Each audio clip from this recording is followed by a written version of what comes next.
Tila naging maagang pamasko para sa ilang Meralco customer ang ipinatupad na refund sa kanilang bill deposit. Bumaba rin ang singil sa kuryente ngayong buwan dahil sa pagbaba ng generation charge. May report si Steve Dailisan. Abot tenga ang ngiti ni May de Guzman nang mapasakamayang electric bill ngayong Disyembre. Zero o wala kasi siyang babayaran kahit pa kumonsumo na mahigit 800 piso. Isa si May sa 1.5 milyong customer ng Meralco na nakatanggap ng interest payout mula sa kanilang bill deposit. Zero balance ka ngayon. Sabi ko, ay talaga. Tapos sabi ng may-ari, tuwang-tuwa daw po yung may-ari ng bahay namin kasi wala daw po akong pinayan. Pare, dalawa daw po kasi kami na nag-zero balance. Ang bill deposit ay kasama sa ibinayad sa customer deposit na ibinayad sa Meralco nang magpakabit ng linya ng kuryente. Kasama sa deposit na ito ang para sa Metro at ang bill deposit.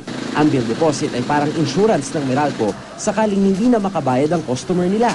Kumakarga na yan sa bills ng customers ever since.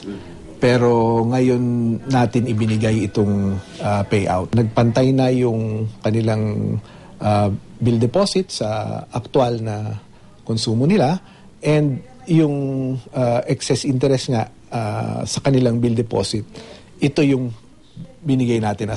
Pero ayon sa consumer group na Nasacor, 2004 pa dapat ibinawas ng Meralco sa mga consumer nito ang interes para sa bill deposit, ayon sa Magna Carta for Electricity Consumer.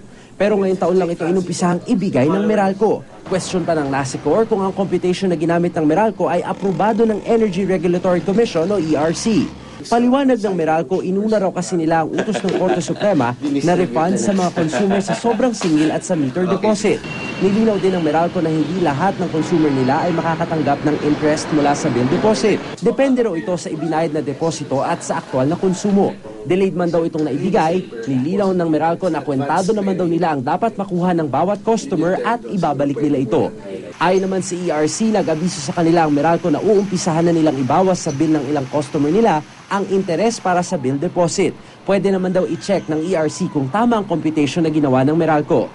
Bukod sa refund sa bill deposit, bumaba ng 31 centavos kada kilowatt-hour ang generation charge ngayong buwan.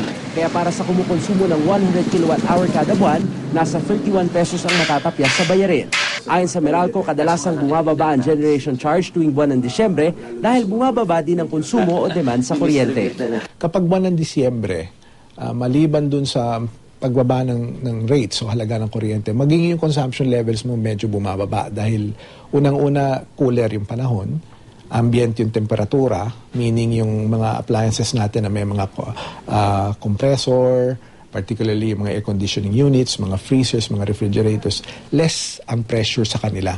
Habang ini-enjoy ang mas mababang singil sa kuryente ngayong buwan ng Disyembre, payo ng Meralco, bukod sa pagtitipid, ugaliin ang pag-iingat. Tanggalin sa saksakan ng mga Christmas lights at iwasan ang overloading para iwas sunog.